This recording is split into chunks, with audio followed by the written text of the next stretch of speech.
Hi all welcome to Blasters arena. കഴിഞ്ഞ ISL season അവസാനിച്ചതിന് പിന്നാലെയായിരുന്നു കേരള ബ്ലാസ്റ്റേഴ്സിന്റെ പുതിയ പരിശീലകനായിക്കൊണ്ട് ഡേവിഡ് കാറ്റില ചുമതലയേറ്റത്. അദ്ദേഹത്തെ സഹായിക്കാൻ വേണ്ടി അസിസ്റ്റന്റ് പരിശീലകനായിക്കൊണ്ട് റാഫ മോണ്ടനഗ്രോ ഉണ്ടായിരുന്നു. എന്നാൽ കഴിഞ്ഞ ദിവസം അദ്ദേഹം ക്ലബിനോട് വിട പറഞ്ഞിരുന്നു. കേവലം 2 മാസം മാത്രമാണ് അദ്ദേഹം ക്ലബിനോടൊപ്പം തുടർന്നിട്ടുള്ളത്.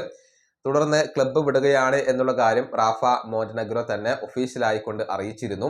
ഇതിന് പിന്നാലെ ഒരു റൂമർ പുറത്തേക്ക് വരികയും ചെയ്തു. അതായത് ഡേവിഡ് കാറ്റില കേരള ബ്ലാസ്റ്റേഴ്സ് വിടുകയാണ്. കേരള ബ്ലാസ്റ്റേഴ്സ് മാനേജ്മെന്റിന്റെ കാര്യത്തിൽ അദ്ദേഹം അസംതൃപ്തനാണ്. അതുകൊണ്ട് തന്നെ അദ്ദേഹവും ഇപ്പോൾ ക്ലബ്ബ് വിടുകയാണ് എന്ന റൂമർ പുറത്തേക്ക് വന്നിരുന്നു. പക്ഷെ ഈ റൂമറിൽ യാഥാർത്ഥ്യമില്ല. പ്രചരിക്കുന്നത് വ്യാജമായ കാര്യമാണ് എന്നുള്ളത് IFTWCയുടെ റിപ്പോർട്ടറായ റജിൻ ഇപ്പോൾ കണ്ടെത്തിയിട്ടുണ്ട്. അതായത് KBFC മാനേജ്മെന്റുമായി ഡേവിഡ് കാറ്റിലക്ക് യാതൊരുവിധ പ്രശ്നങ്ങളും ഇല്ല. അടുത്ത സീസണിലും അദ്ദേഹം തന്നെ തുടരും എന്നുള്ളതാണ്. അതായത് പുതിയ ഒരു കോച്ചിങ് സ്റ്റാഫിനെ അദ്ദേഹം അടുത്ത സീസണിലേക്ക് നിയമിക്കും. എന്നിട്ട് അവർ എല്ലാവരും പ്രീ സീസണിൽ ടീമിനോടൊപ്പം ജോയിൻ ചെയ്യും. ഇതാണ് റജിൻ ഇപ്പോൾ പറഞ്ഞിട്ടുള്ളത്.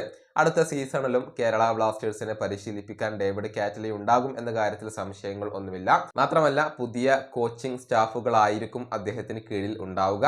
ഏതായാലും അടുത്ത സീസണിൽ എങ്കിലും കേരള ബ്ലാസ്റ്റേഴ്സ് ആരാധകരെ നിരാശപ്പെടുത്തില്ല എന്നാണ് ഇപ്പോൾ പ്രതീക്ഷിക്കപ്പെടുന്നത്.